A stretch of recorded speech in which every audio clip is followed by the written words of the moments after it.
জন্ম জন্ম ধরে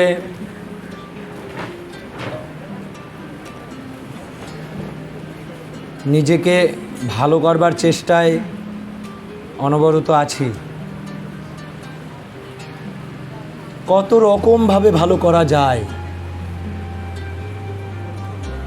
কত রকমভাবে ভালো করা যায়।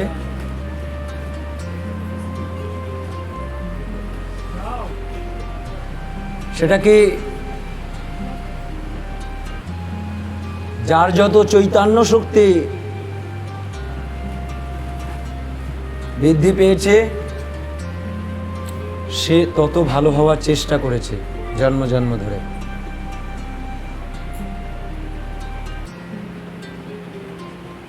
যে চৈতন্য শক্তি না হইলে কোনো গুণ প্রবেশ করে না।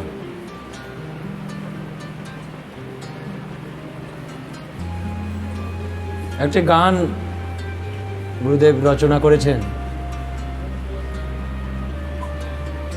দিবা যায় নিশা এলো এখনো বোঝো না কেন।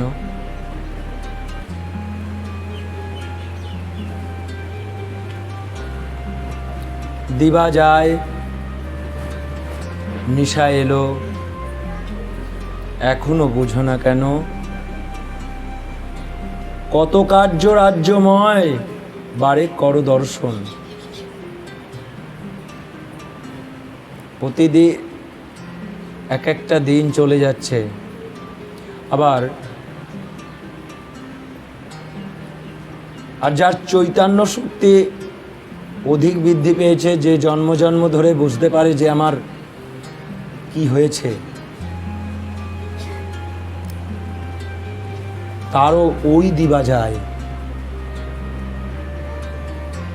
কিন্তু দেরি হয়ে যায়। মূল বক্তব্য কি এখানে? দেরি হয়ে যাচ্ছে, তুমি এখনো সজাগ হও না কেন, তুমি ওঠো না কেন? তবে যে দিবা যায় নিশা এলো, সারা দিন চলে গেল, রাত চলে আসলো, তাও তুমি বুঝতে পারছো না।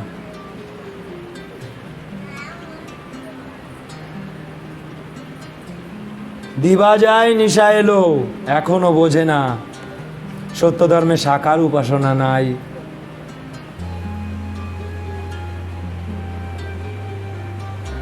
আর সাকার কিছু রেখে দিয়ে গুরুদেব পরমপিতা বানিয়ে ফেলেছে সব জায়গায়। এই যে মধু উৎসব চলছে, ওরা বলছে মধু, আদৌ মধু খাচ্ছে কিনা জানি না। এখন ওরা তো ওই যে গোবরে বোকার মতন অবস্থা, মুখে গোবর নিয়ে মধুর স্বাদ গোবরের মতন।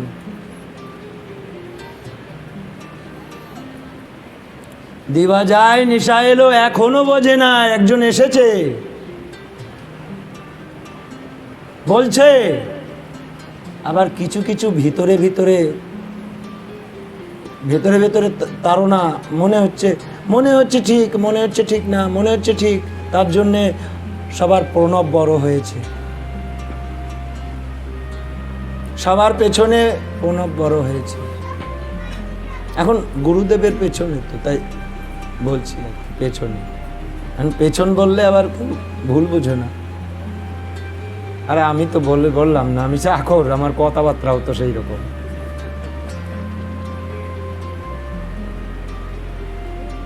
তা এখন পেছনে বেড়েছে, বড় হয়েছে, যাক বাবা, বুঝতে হবে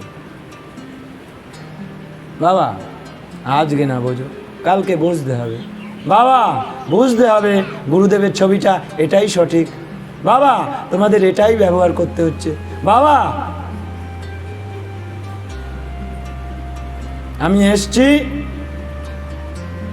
ওটা আমার চাপরাস। ও চাপরাসকে তুমি কিছুতেই খণ্ডন করতে পারবে না, সম্ভবই না।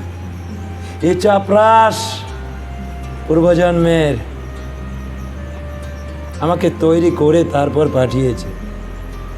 ও চাপরাস, ও কিচ্ছু করার নেই, তুমি মানো না মানো, ও মেনে বসে আছে উপর থেকে আমাকে।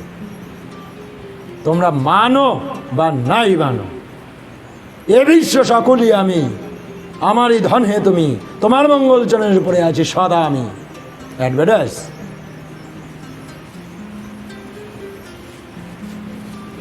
না বললে কিছুই বোঝো না। বলেছি তো, আসো না, পরীক্ষা করো না বাবা।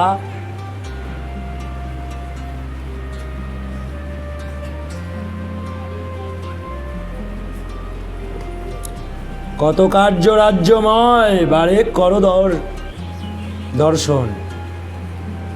কত কার্য আছে, বসে 3 ঘন্টা উপাসনা করতে হবে।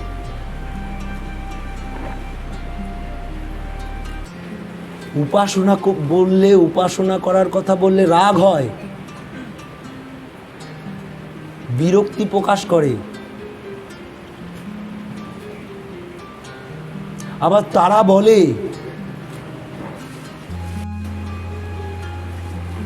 আর তারা ভাবে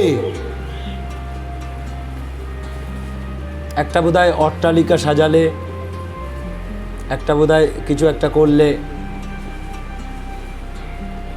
আত্মোন্নতি হবে।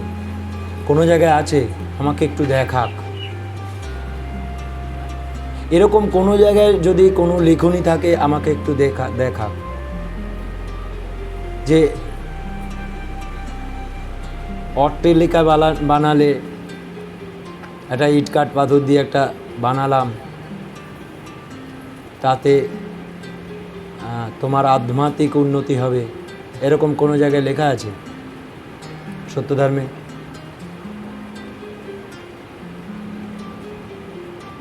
আমি এত সব করলাম, তার মানে আমি এত সব করলাম, আমাকে আদিষ্ট করলো না। ও তো কিছু করেনি, ও তো নিধিরাম সর্দার, ওর তো কিচ্ছু নেই। আমার অনেক পয়সা আছে, আমার অনেক ব্যাংক ব্যালেন্স আছে, তো ব্যাংকে চাকরি করতাম তো।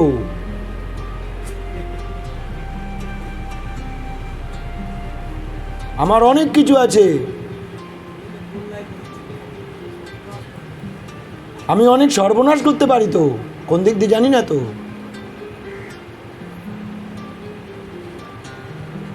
যদি বলা হয় উপাসনায় বসো,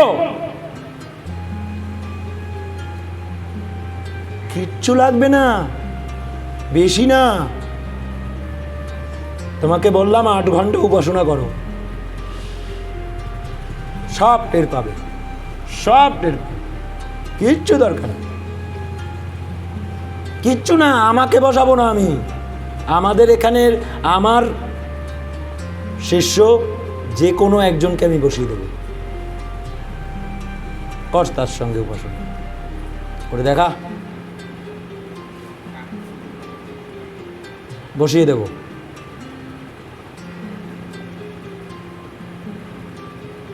লভপাপ হতে মুক্তি। তুমি যে লাভ করেছো এতদিন ধরে, দিন দিন ধরে, প্রতি মুহূর্তে যে তুমি লাভ করছো পাপ, লভে পাপ হতে মুক্তি, তা থেকে মুক্তি হতে পারো। সকলে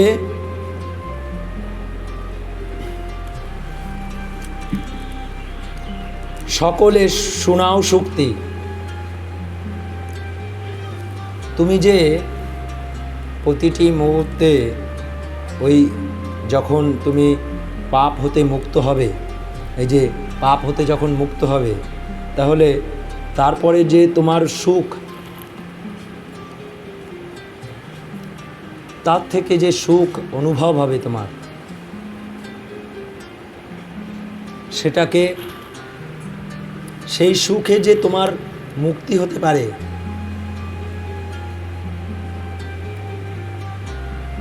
সেটা তখন বুঝবে। তাই সময় থাকতে কর্ম করো। এখানে কিসের কর্ম করতে এসেছি আমরা পৃথিবীতে? অনেকে বলে কর্মই ধর্ম। সত্যি কর্মই ধর্ম, সত্যি কর্মই ধর্ম। তুমি যখন মাতৃজঠরে ঢুকেছিলে, তুমি বলেছিলে, তুমি প্রতিজ্ঞাবদ্ধ হয়েছিলে, আমি এদের উদ্ধার করব, এটা আমার কর্ম। কর্মই ধর্ম। ধর্ম কথার হচ্ছে পথ। সত্যকে যে ধারণ করে রাখে সে ধার্মিক।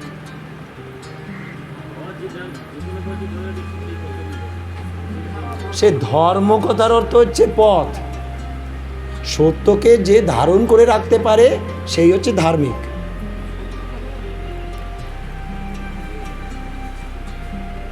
ঠিক আছে, সেটা পরের কথা। আমার কথা হচ্ছে তুমি কর্মই ধর্ম। আমি কর্ম বুঝি কি? পরম পিতাকে পাওয়াটাই হচ্ছে মূল কর্ম। আর সব অসার, সার হচ্ছে ওটা। ধর্মেশ মানে সার। বিভু নাম করো তুমি অবিরাম। অবিরাম এই কর্ম করতে বলছে তো। তুমি কোনটাকে, অসারটাকে কর্ম বলছো? সারটাকে ফেলে অসার কোনোদিন কর্ম হতে পারে। কর্ম হচ্ছে সার। যে কর্মে তুমি প্রতিষ্ঠা লাভ করতে পারবে সেটা হচ্ছে সার। সে পার্থিবই হোক, আধ্যাত্মিক হোক। একটা বৈজ্ঞানিক যদি যতক্ষণ না আবিষ্কার করতে পারছে ততক্ষণ অবধি সে কর্মে ফল প্রাপ্তি হচ্ছে না। সেই জন্য ওটা কর্ম বলে ধরবেই না কেউ। কোনোদিন মান্যতা দেবে না তাহাকে, কখনোই না। কূটতর্ক অনেকেই করে, অনেকেই তো অনেক দুর্নাম করে সুনাম করেছে, তাই না? সুনাম করেছে না? অনেকেই আছে দুর্নাম করে নিয়ে সুনাম করেছে। তার দৃষ্টিভঙ্গিতে সে সুনাম করেছে, তোমার দৃষ্টিভঙ্গি সেটা দুর্নাম। পাপ বোধ যদি না থাকে তা তুমি কি করে বিচার করবে? তোমার ভেতরে বিচার শক্তি আসবে পাপ বোধের জন্য। তুমি কর্ম কোনটা ধর্ম কোনটা সেটাই যদি নির্ধারণ করতে না পারো তাহলে তো এখন মাটি কাটাও তো ধর্ম, কর্ম তো, তাই না? কিন্তু সব জায়গায় মাটি কাটা কি মানে ধর্মের ভিতরে বা কর্মের ভিতরে পড়ে? যেখানে মাটি কাটলে কার্য ভাই আমার কাজ করতে পারবো, তখন সেটা সত্যের কাজ হবে। আমি মাটি কাটলাম সারাদিন, আমি কিছুই ফলন করতে পারলাম না, সেখানে কথা চলে আসে অনেক কিছু, আমার খেতে ভালো ফসল হয় না।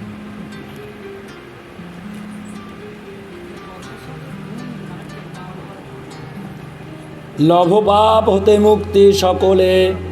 আমি আবার আমার একটা বড় অপবাদ আছে, আমি অনেককেই মানি না। এখন তো আবার মানে যেটা করিনি সেটাই বলে ফেলে। তা মহাত্মা গুরুনাথের ছবিটা রেখে আর কোনো কিছু ছবি রাখছি না। আমার এখান থেকে ছবি, আমাদের গুরুনাথ সত্যধর্ম মহামণ্ডল কেন্দ্রের একমাত্র পূজা পাবে গুরুনাথ। আরে গুরুনাথ সত্যধর্ম মহামণ্ডল কেন্দ্র, এখানে আর কেউ কিচ্ছু পাবে না, সবাই ওনারে পুজো করে। গুরুকে সর্বোপরি রাখিতে হয়। গুরুই পূজা পাবে, আর কেউ পূজা পাবে না। আমার কাছে গুরু ভিন্ন সব নিকৃষ্ট।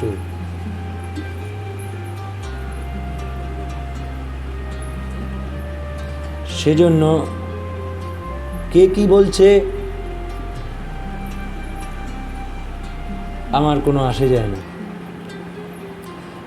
যাতে যায়,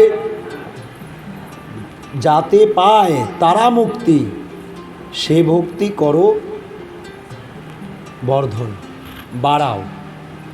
বর্ধন মানে বাড়াও। তার হচ্ছে যাতে পায় তারা মুক্তি। কারা মুক্তি পাবে? ওই পাপী তাপী যারা আছে তারা যাতে মুক্তি পায়, তুমি তার জন্যে ভক্তি করো বর্ধন। তুমি ভক্তি বাড়াও তোমার ভেতরে। ভক্তিতে সাধকের মুক্তি, তাই ভক্তি বাড়াতে বলছে। সত্যি কি ভক্তি খুব সোজা?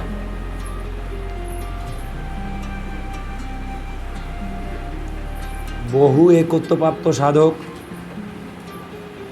ভক্তি গুণে একত্ব পায়নি, বুঝতেই পারেনি যে ভক্তি গুণে একত্ব পেতে হয়।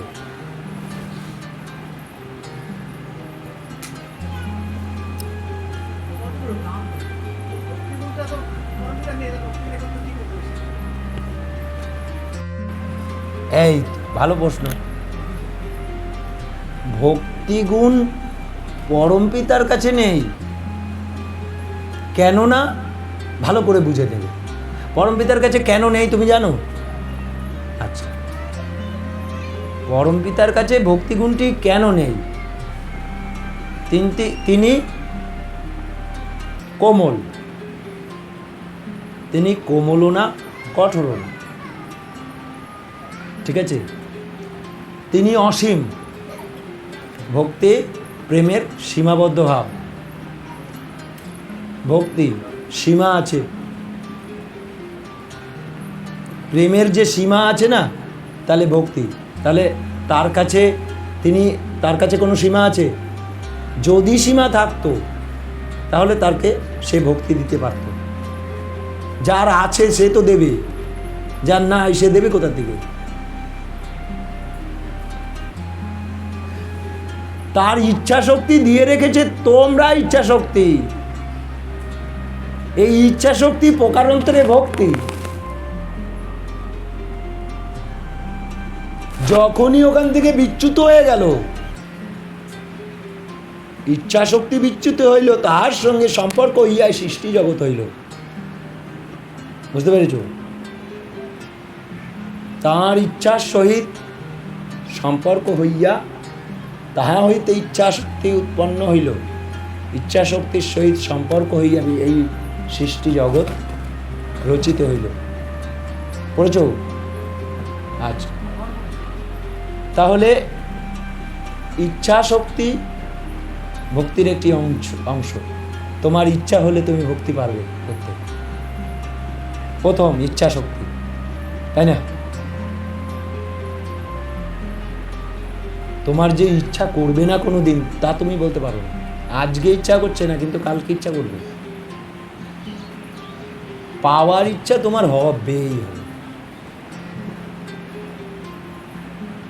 এবার এই ইচ্ছা শক্তি যখন, তার কাছে কিন্তু ইচ্ছা শক্তি সরিয়ে দিয়েছে। যখন ইচ্ছা শক্তি হইল নিজেকে ব্যাপ্তি করবার, আমি কে জানা, পরমপিতা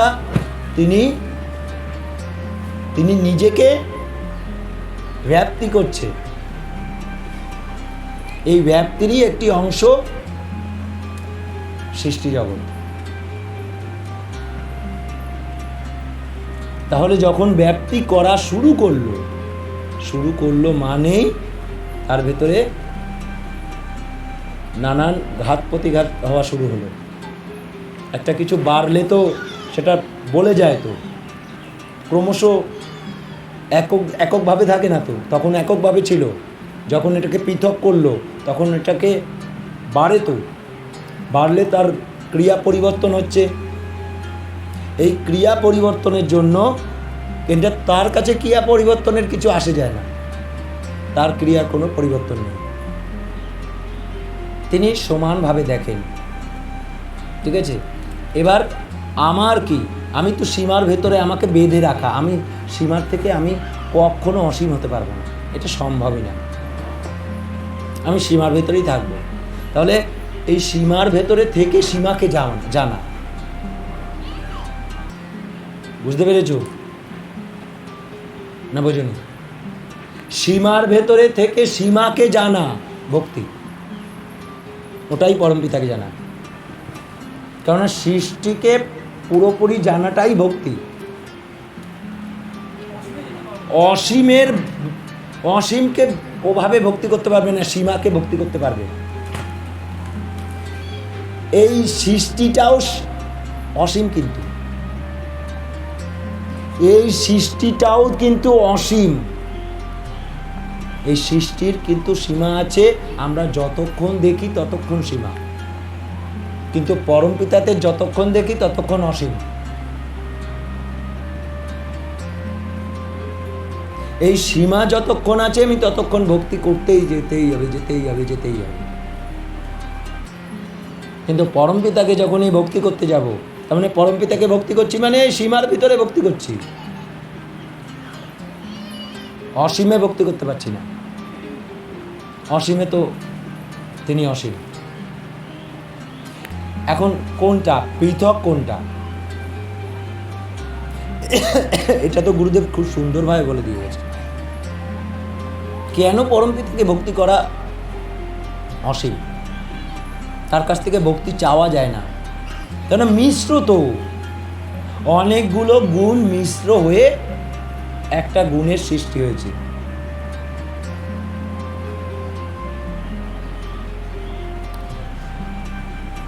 যেমন সহজ জ্ঞান মিশ্র, কোমল, বিশ্বাস,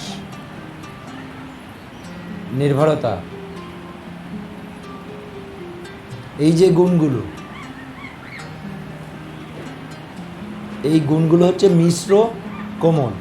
তাহলে সব মিশ্র কোমল একত্রিত করে বলা যায় খিচুড়ি। অনেকগুলো জিনিস দিয়ে রান্না করলে খিচুড়ি হয়তো, তা খিচুড়ি তো একটা পদার্থ, একটা তো খাবার বিষয়, ভক্তিটাও তাই সেরকম। পার্টিকুলার কোনো একটি গুণ দিয়ে ভক্তি গুণ নেই। খিচুড়ি আবার ওরকমভাবে ভেবে বসো না আমি খারাপ দিকে নিয়ে কথা বলছি, বিষয়টা না, মিশ্র অনেকগুলো। কি ভক্তি না হলে মুক্তি নাই, এটা বোঝো তো। তুমি নরম হবে কিসে? তুমি নরম হবে তো, তুমি যত নরম হবে, ভক্তি হচ্ছে এতগুলো গুণ, সবগুলোই দেখো নরম, সহজ জ্ঞান, নির্ভরতা, বিশ্বাস, সবগুলো নরম। সবগুলো তোমাকে নরম করবার জন্যে, তোমার ভেতরে যখন নরমতা আসবে তুমি তখন গুণ প্রবেশ করবে অনায়াসে। তুমি দেখে নাও, তোমার যখন ভক্তি বাড়া শুরু হবে না, অনায়াসে প্রবেশ করবে তোমার ভেতরে, বহু গুণ বোঝার শক্তি তৈরি হয়। ভক্তিতে মুক্তি বলছে তো, তুমি যখনই ভক্তি করতে শিখবে না, তোমার ভিতরে প্রবেশ করা, কেননা এই সৃষ্টির ভিতরে তোমাকে বেঁধে দিয়েছে, তো এই ভক্তির ভিতরে বেঁধে দিয়েছে, তুমি ভক্তি বুঝতে পারছো না। যেই দিন ভক্তি বুঝতে পারবে, তোমার ভিতরে প্রবেশ করা শুরু হয়ে যাবে, পরমপিতার অসীমত্ব বুঝতে পারবে। অসীমত্ব বুঝতে পারবে, অসীম হবে না। ওই অসীমকে পাবার জন্য যে পাওয়ার জন্য যে বাসনা, যতক্ষণ তুমি ভাবছো এটা, এই গুণটা থেকে এই গুণটা আমি পেতে চাই, এই যে পেতে চাই, যে একটা সীমা আছে না, যতক্ষণ পেয়ে গেলাম তারপরে ওইটা ভক্তি আর থাকলো না, প্রেমে পরিণত হলো।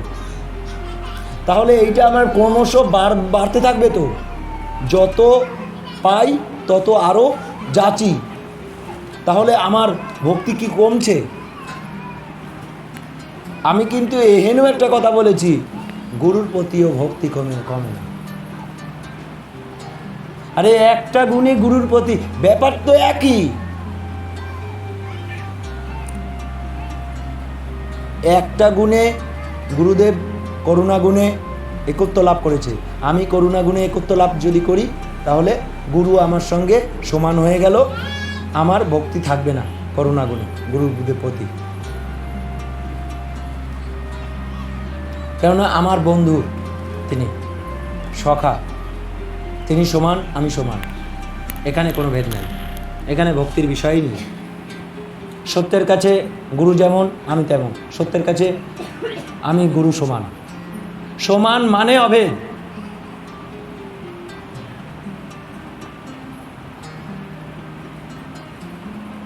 বোঝা গেল? কিরকম?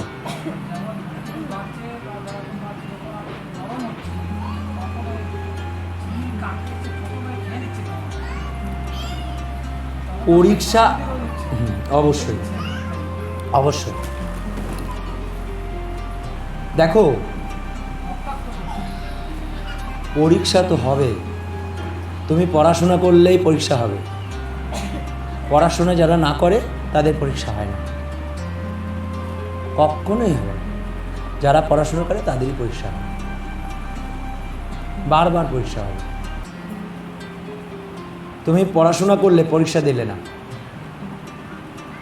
এরম আছে, অনেকেই আছে, এখানেই আছে, পরীক্ষা দিতে ভয় পরীক্ষা, কেননা ওর নিজের ভেতরে আত্মবিশ্বাস যাদের ভেতরে কম তারা পরীক্ষা দিতে পারে। আমার হইবে সিদ্ধির প্রথম লক্ষণ, সিদ্ধি প্রথম লক্ষণ মানে আমার পরীক্ষায় আমি পাশ করবই, আমাকে কেউ রুখতে পারবে না, ব্রহ্মাণ্ডের কেউ রুখতে পারবে না। এই দরিষ্ঠ বিশ্বাস যার ভেতরে রয়েছে, দরিষ্ঠ বিশ্বাস শব্দটা বললাম, বিশ্বাস মিশ্র গুণ, কোমল, আবার দরিষ্ঠ, দরিষ্ঠ শক্ত না, শক্ত তো, কঠোর তো, দৃঢ়তা তো, হার্ডনেস আছে ওর ভিতরে। তাহলে শক্ত আবার কোমল, এই দুটো ভাবে একত্র হতে পারে তো, হতে পারে তো, কঠোর কোমল মিশ্রিত অবস্থা, তার একটা একত্র হতে পারে তো, তার একটা একত্র। কতদিন আগে, রিসেন্ট এই কদিন আগে একটা নতুন ইউনিভার্সিটি তৈরি হয়েছে, যা পৃথিবীতে কখনো ভাবতে পারেনি।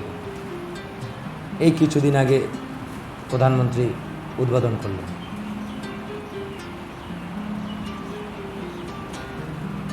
সেখানে সংসদরা পড়াশোনা করবে,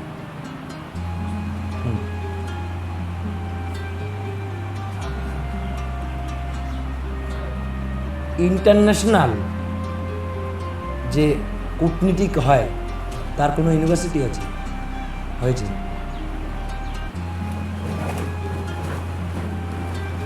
ভেবে দেখো।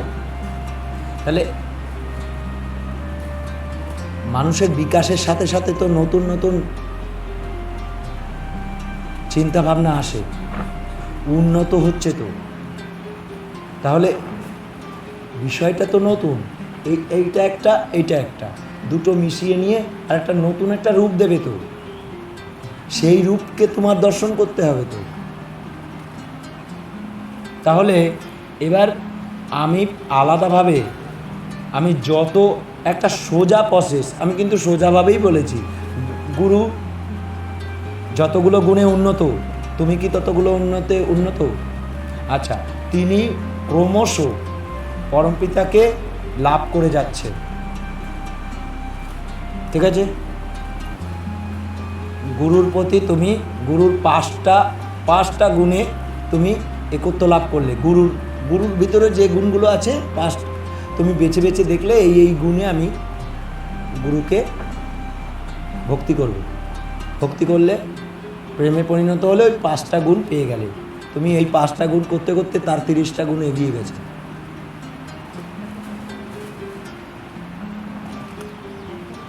বুঝেছো? এইবার একই পদ্ধতি কিন্তু পরমপিতার ক্ষেত্রেও।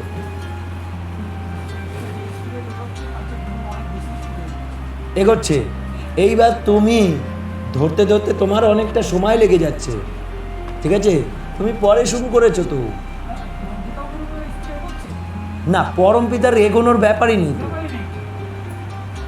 তুমি পরমপিতার গুণকে তুমি পাওয়ার জন্য যে ভক্তি, সেটা সব সময় ভক্তি করতে হচ্ছে। এখানে তো ভক্তি শেষ হয়ে যাচ্ছে। তুমি করুণাগুণে যে পরমপিতাকে করুণাগুণে পাচ্ছ, পাওয়ার পরে সেটা অসীম না? গুরুর কাছে তো সীমা হয়ে গেছে করুণাগুণটা, কিন্তু পরমপিতার কাছে করুণাগুণটা কি সীমা আছে? অসীম না? ওখানে কিন্তু ভক্তি করেই যেতে হয়। বলো।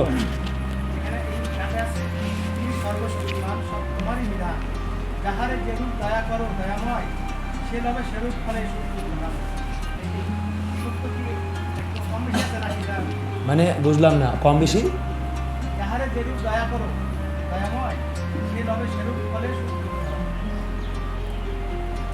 আসলে কি সোজা কথা বুঝবো, সোজা তুমি 1 কেজি খেতে পারো, আর একজন ডাম্বেল তোলে, সে কিন্তু 1 কেজি না, 5 কেজি খেতে পারে, পারে তো? আরে বাবা, তুমি গুণান্বিত হও না, তুমি আরো বেশি খেতে পারবে। শরীর দিয়ে বোঝালাম, গুণ দিয়ে বোঝো। গুণ দিয়ে তুমি যেই রূপ, তাকে সেই রূপ দয়া করে তো। অতিরিক্ত দয়া করলে তুমি নিতে পারবে? তুমি 100 গ্রাম খেতে পারো, আমি তোমায় 200 গ্রাম দিলে তুমি তুলতে পারবে না, পেট খারাপ হয়ে যাবে, হবে তো? তাহলে যে যেমন তাকে সেই রকম দয়া করে তো, তিনি বোঝেন। তোমাকে বললাম না, মাপা হয়ে গেছে আজকে, আমি মাপি নেই, মেপেছি। আরে এমন ফাঁদে ফেলেছি না, ও কিচ্ছু করার নেই। পরমপিতা বেঁধে রেখেছে, তুমি যাবে কোথায়? আজকে পারলে না, কালকে তোমাকে পারতে হবেই হবে। যে যত তাড়াতাড়ি করো, তরাই করো বিহিত, তাড়াতাড়ি করো, দেরি করো না। যে যত দেরি করবে সে তত পিছিয়ে যাবে, জেনে রাখো। সময় প্রতি ক্ষণে হেরতার পরিবর্তন সাধনা, পরিবর্তন হচ্ছে তার প্রতি মুহূর্তে। তারপরে কি বলছে? যাতে পায় তারা মুক্তি, সে ভক্তি করো বর্ধন। ভক্তিকে বাড়াও। তুমি যত ভক্তি বাড়াতে পারবে, গুরুকে তত সুন্দরভাবে বুঝতে পারবে। যত ভক্তি বাড়াতে পারবে, পরমপিতাকে তত তুমি প্রাপ্তি হতে পারো। পরমপিতাকে রমণীর সঙ্গে বসে যৌবন যাপিছ হেসে, কাঁদিতে হইবে শেষে তাহার কারণ। আচ্ছা, একটা সিদ্ধি আছে ওখানে, ওই সিদ্ধি, তার আগে একটা সিদ্ধি আছে, ওখানে যাওয়া যায় না। কোথায় বলেনি, জায়গাটা বলেনি, পড়ে নিও সিদ্ধি বিবরণ, ওখানে যাওয়া যায় না। আর একটা উন্নত সিদ্ধি আছে, যেটা ওইখানেও যাওয়া যায়। যেখানে যাওয়া যায় না বলেছিল, সেখানে যাওয়া যায়। ওই সিদ্ধি অনেক উন্নত সিদ্ধি, সেটা রমণীর সঙ্গে বসে যৌবন জাপিছ হেসে। তুমি গুণী হও, কেউ তোমাকে, কেউ, সবাই পবিত্র। তুমি যখন পবিত্র হবে না, পবিত্র একটা গুণ আছে তো। তাহলে একটা সাদা পোশাকে নোংরা থাকে না যখন, তাকে তুমি যত্ন বেশি করো, প্রতি মুহূর্তে তাকে যত্ন করো, তাই না? তাহলে সেই সাধক যখন নিজেকে যত্ন করছে, তুমি তার কাছে গিয়ে নোংরামি করতে পারবে? তোমার ভেতরে যতক্ষণ নোংরামি থাকবে, তুমি তখন ওই সাদাটার ভেতরেও নোংরা দেখতে পাবে। তুমি যখন পরিষ্কার হতে থাকবে, তখন ওই পরিষ্কারের মর্ম বুঝবে।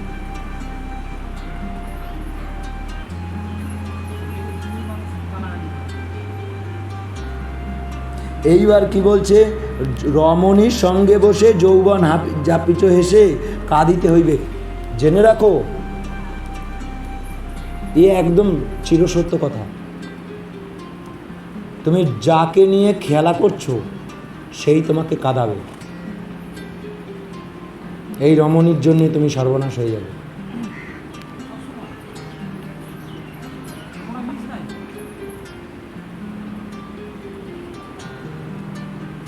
বলে দিয়েছে তো, এক ভিন্ন কারোর দিকে তাকাবা না।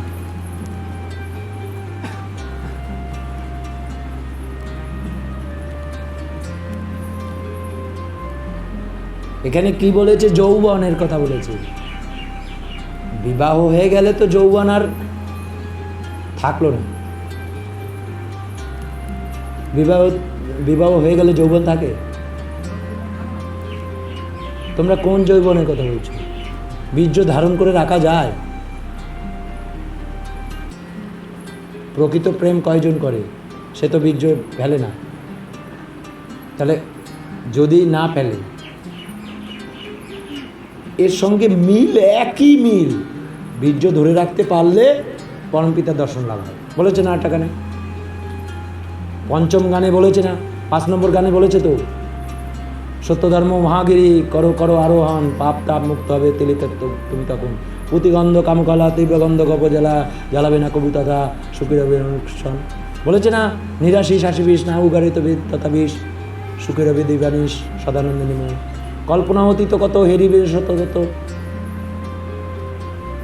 পরে বাঁচাবার তরে আয়ু দিতে পারিবে রে, যা যাও তাও পাবো। তার মানে বীর্য ধারণ করে রাখতে পারলে পরমপিতা দর্শন হবে। তাহলে যৌবনা থাকে থাকে কি হলো? চিন্তা একটু অন্যরকম হচ্ছে নাকি? একটু ভাঙব। রমণীর সঙ্গে বসে যৌবন জাপিছ হেসে। যৌবনে কিন্তু এইগুলো করো না। এগুলো করলেই কিন্তু সর্বনাশ তখন শুরু হয়ে গেল। তুমি আর প্রকৃত প্রেমিক হতে পারবে না। মানে বিবাহের মূল উদ্দেশ্য প্রেম সাধনা, সেটা করতেই পারবে না। বোঝা গেল? যৌবনের কথা বলছে। যখন যৌবন আসলো, আর যৌবন না আসার আগে ওগুলো হয় না। যৌবন আসার পরে ওগুলো হওয়া শুরু হয়ে যায়, তাই তো? এবার তখন এইগুলো যৌবন জাপিছ হেসে কাঁদিতে হইবে। তুমি তার জন্যই কাঁদতে হবে। তোমাকে কাঁদতে হয়, সবাই কাঁদে, সবাই কাঁদে। হ্যাঁ, কারো কান্না গুরু বোঝে কে কেমনভাবে কাঁদে। অনেকের কাঁদা সামনে কাঁদে না, সারা জীবন দেখাচ্ছে না কাঁদেনি, এদিকে ভেতরে কেঁদেই যাচ্ছে। কাঁদতে হয় না, কাঁদে।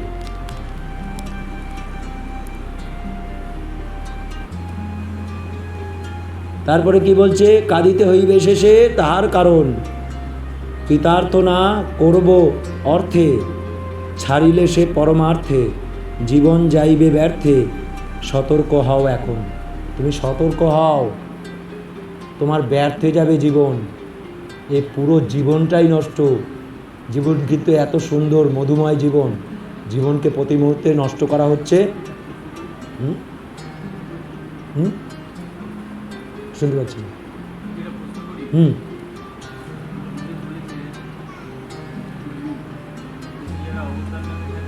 একটু মাইকে বললে ভালো। গুরুদেব বলেছে দেশে যারা অবতার নামে খ্যাত অর্থাৎ দেব দেবী যারা, তারা সত্যভাবে জন্মগ্রহণ করবে করবে করবে হ্যাঁ করবে তাদেরকে আর কিছু যাই শেখা, শুধু ভক্তিটা শিখে, বাকি যা শিখবে তাকে পেলে শুধু ভক্তি শেখার জন্য জোর কেন নেই। মহাত্মা গুরুনাথ আসছে, দেবদেবীরা জন্মগ্রহণ করবে, তাদেরকে ভক্তি শেখানোর জন্য, শেখানোর জন্য আমি মূল সূত্র বলে দিচ্ছি।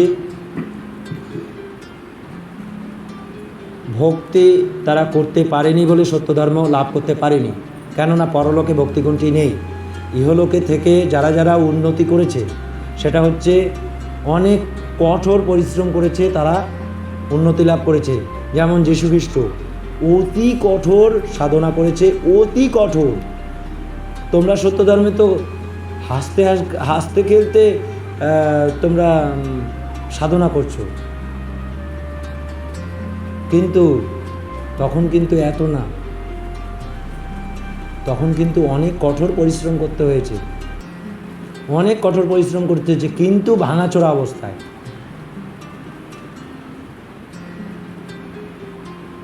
এবার এই যে ভাঙাচোরা অবস্থা কেন বলছি,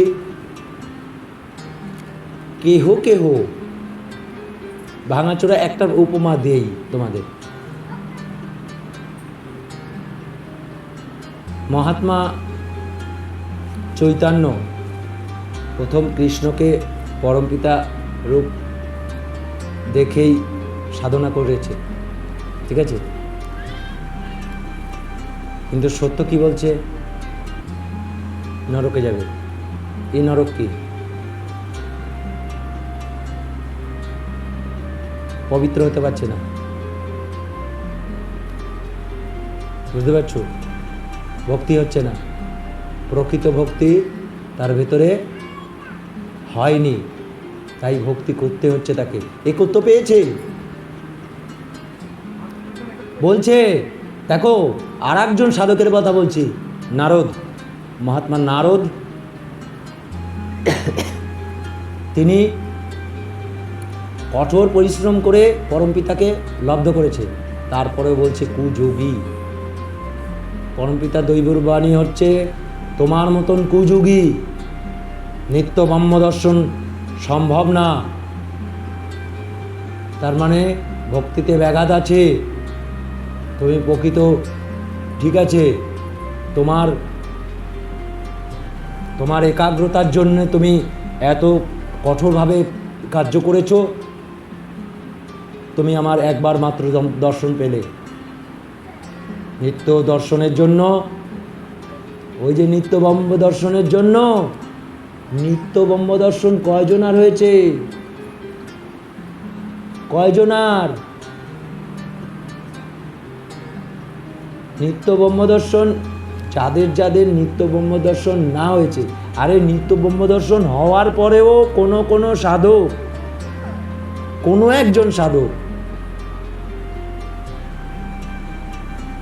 একটি রূপ দেখতে পায়নি বলে, পরমপিতার একটি রূপ দেখতে পায়নি বলে তাকে আবার ভক্তি শিখতে আসতে হয়েছে। হ্যাঁ, এই যে ভক্তির ব্যাঘাত, তোমাকে এই মাত্র বললাম, কথাটা বোঝো না কেন? সেই সময় এখন তো তোমার নরম করে দিয়েছে, সত্যধর্ম এসে নরম করে দিয়েছে। তুমি এক জন্মে এসে তুমি গত জন্মে সামান্য দেবত্ব অর্জন করে আছো, এই জন্মে দেবত্ব, গত জন্মে দেবত্ব হয়নি, এই জন্মে আসো, এসে তুমি দেবত্ব কেন ঈশ্বরত্ব লাভ করে যেতে পারবে একবারে ভক্তি দিয়েই। আর ভক্তি পরলোকে নেই, আমি বারবার বলছি যে ভক্তি গুণটি নেই, কেননা ভক্তি সীমাবদ্ধ ভাব, পরলোকের চেয়ে অসীম, সূক্ষ্ম অসীম তো, কারণ অসীম তো। এটা পরলোকটা অসীম তো, নাকি সেখানেও সীমা আছে? তো এই সোজা জিনিসটা যদি না বোঝে তাহলে কি করে চলে? তাহলে পরলোক যদি অসীম হয় আর এখানে তো সীমা আছে, তাহলে পরলোকে দীক্ষা হয়? সম্ভব?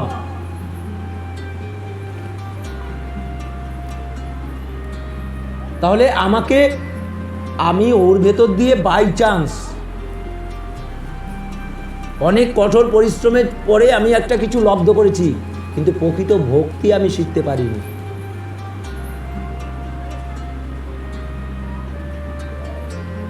বুঝলে? দেখবে, আমি একটা ছোট্ট একটা উদাহরণ দিই।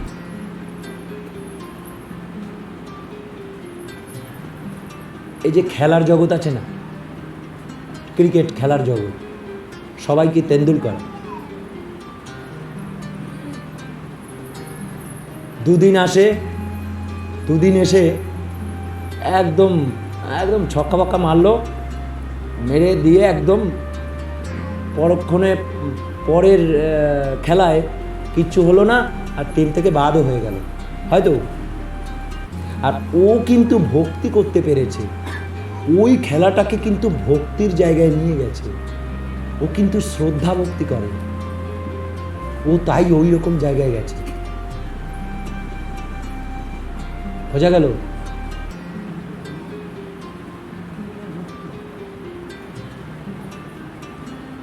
ও যেভাবে ভক্তি করতে পেরেছে,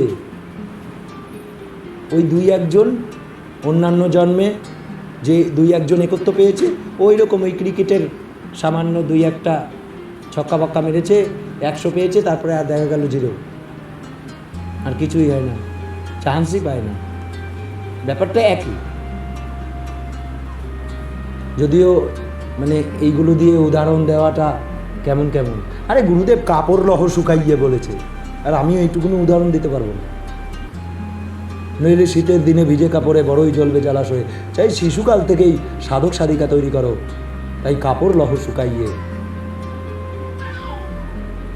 নিজেকে হীনতাবোধ মনে হয় না? কি সর্বনাশ করে ফেলেছি না? নিজেদের নিয়ে মনে হয় না যে সর্বনাশটা করে ফেলেছি? যাই হোক, যাদের নতুন ছোট্ট এসছে, আশা করি এখন থেকে তোমরা সেই প্রস্তুতি নেবে, তাদেরকে যাতে অনায়াসে কাপড় লহ শুকাইয়ে এখন থেকে শুকিয়ে ফেলো। কি দিয়ে শুকাবে? সত্য ধর্ম এখন থেকে বোঝাও ওকে। প্রতিদিন তর্পণ করতে হয়, মা আয় তর্পণ করি, খেলার ছলে আয় এখন ধ্যান করি। সত্য ধর্ম বোঝাও, তুই এসছিস সব আমাদের উদ্ধার করার জন্য, তুই এসছিস, ওকে বোঝাও, এই তাপ দেও। সত্য ধর্ম মহারবি, তাকে চিদাবাস, শুকাও তরায়, তাকে তাপ দাও। তাপ মানে কি? ওই সত্য ধর্মের ওই লেখনী তাদেরকে বোঝাও, এখন থেকে দিয়ে দাও। তুমি ভেবো না ওই ছোট্ট মানুষ কি বলবো রে, কি বুঝবে? তুমি কি বোঝো? তোমার বলেছে গুরুদেব, অত কথা দরকার নেই, তোমার দরকার নেই, জানো তুমি বোঝাও, করো। আমি তো বলে দিচ্ছি, প্রতিদিন তর্পণ করা শেখাও। ওই যে হরিত্রী জব করে,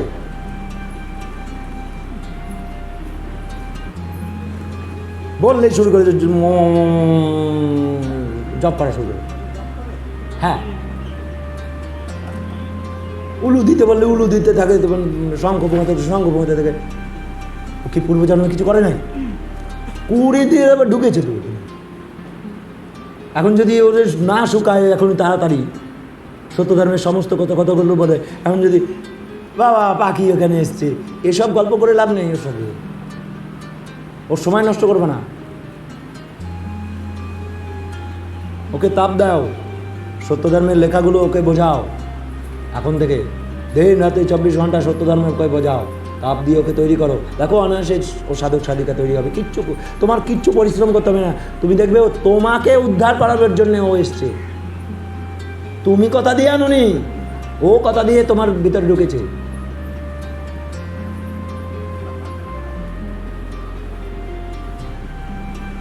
তারপর কি বলছে? কৃতার্থ না করবে অর্থে তুমি ওর পিছনে অর্থ ব্যয় করো না।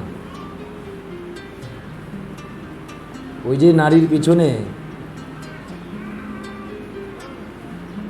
হ্যাঁ, ওই কাজ করে সব ব্যর্থ হবে। কৃতার্থ না করবে অর্থে ছাড়িলে সে পরমার্থে। পরমার্থে দাও, তার জন্যে খরচা করো। মহাত্মা গুরুনাথ নিজের জন্য কিছু করেছেন? সব সত্য ধর্মের জন্য করেছেন। মাঝে মাঝে চাল থাকতো না। এই যে কামিনী আর কাঞ্চন, মানে টাকা পয়সা আর মহিলা, এ হচ্ছে অনর্থের ভুল। আবার তোমরা কিন্তু ওরকমভাবে নিও না, এখানে কিন্তু ওইটা বলেনি কামিনী। কামিনী বলতে মহিলা না। কাম যখন অতিমাত্রায় সঞ্চালিত হয় তাকে কামিনী বলে। বোঝা গেল? সেটা মেয়েরই হোক ছেলেই হোক, বিষয়টা এক। ওভাবে নেবে না, ভুল যেন কখনো ওইভাবে। রমণী বলছে যে সংসার সুখের হয় রমণী করে। আরে রমণী কথাটা হচ্ছে প্রেম। সংসারে যদি প্রেম থাকে তাহলে সেই সংসার সুখের হয়। এখন রমণী মানে মহিলা,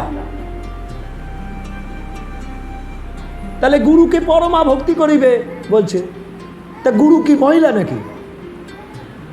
তাকে পরমা মানে, আরে ভক্তি কোমল গুণ, গুরুকে কোমলভাবেই ভক্তি করতে হয়, কোমল রূপে। তাই গুরুকে পরমা ভক্তি করতে বলেছে। তেমনি হ্যাঁ, বাজারের গুরুর সঙ্গে আমি কথা বলছি না। আমি সত্য ধর্মের না, না বাজারে কি আছে, বাজারে দরকার নেই। আমার আমার আমার শপিং মল রয়েছে, আমি বাজারে যাব। আমার সত্য শপিং মল রয়েছে, তার কর্ণধারও রয়েছে, মালিক তিনি আছেন। আমার আর যেতে হয় না, আমি বাজারে যাব কি? তাই কি বলছে কামিনী আর কাঞ্চন। এখানে কামিনী কি? এই যে কামের চর্চা, কামিনী। কামিনী মানে মহিলা না, এটা বুঝলে খুব বিপদ হবে। কামিনী আর কাঞ্চন, কাঞ্চন মানে এখানে টাকা পয়সা ধনরত্ন, ঠিক আছে? কামিনী আর কাঞ্চন অনর্থের মূল কারণ। এ তোমাকে অনর্থক, তোমাকে কখনো উন্নতি করতে দেবে না। অর্থ কোনোদিন উন্নতি, কোনো দিন সম্ভব না তোমার আত্ম উন্নতি। এই জন্যে যার অর্থ বেশি তার পরমার্থ কম, আর যার পরমার্থ বেশি তার অর্থ তলানিতে। জানো দশা কি? এখানের দশা কি জানো?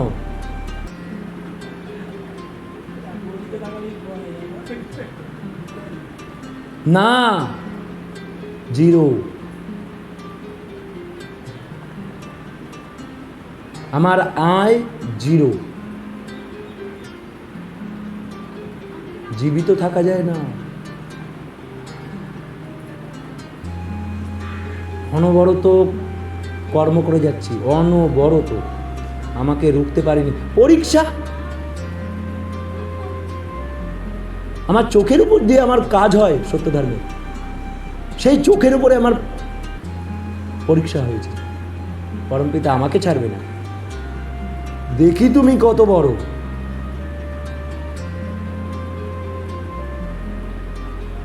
সোনা, সোনা হও, সোনা, সোনা হও, খাদ রেখো না।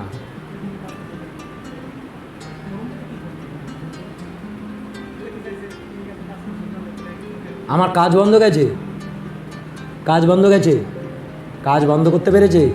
পরীক্ষা,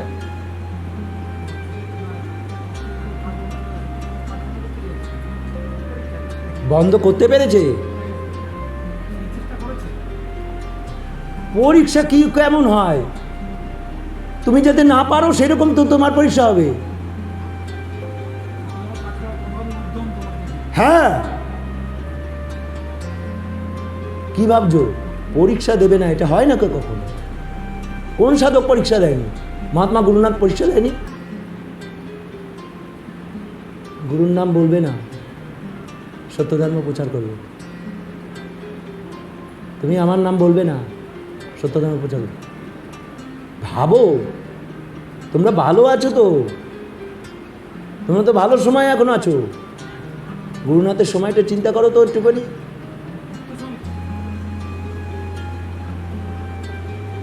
যখন তখন মেরে দিতে পারে। লুকাতে গেল কেন? লুকিয়ে লুকিয়ে সত্য ধর্ম প্রচার করতে হয়েছে। যে কোনো মুহূর্তে শেষ করে দিতে পারত।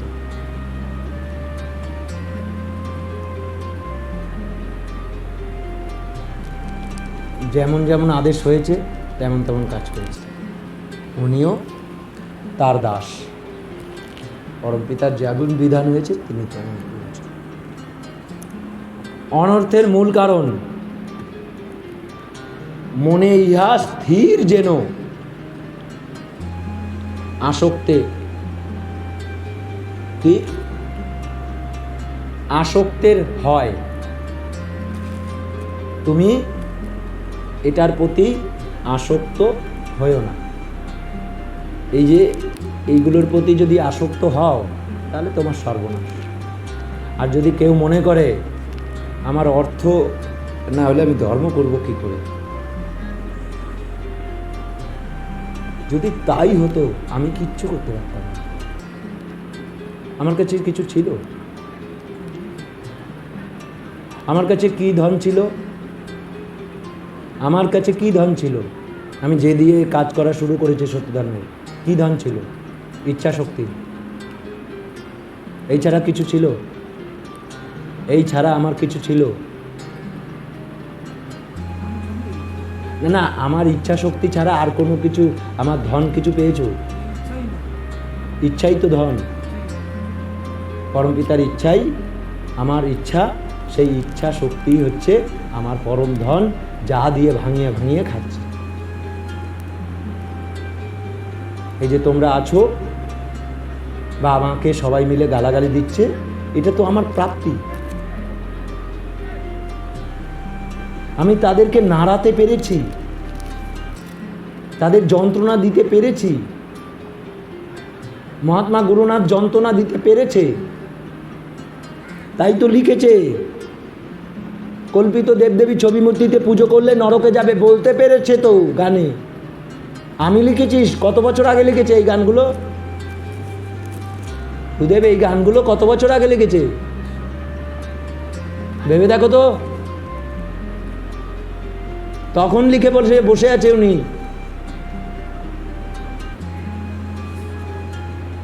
আমার কথাগুলো শুনলে এখন জ্বলছে সবার গায়ে, কিন্তু গুরুদেব তো লিখে গেছে এগুলো।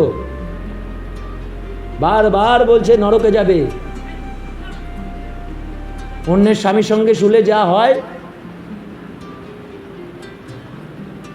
ওই কল্পিত দেবদেবী চৈমূর্তি পুজো করলে সেটাই হয়। যারা যারা করেছে তারা ওই পাপ করে বসে আছে অলরেডি। তা আমি কি করব? আচ্ছা, আমার একটুখানি ওঠা দরকার, ওইখানে একটুখানি ওই কাজটা আছে। হ্যাঁ।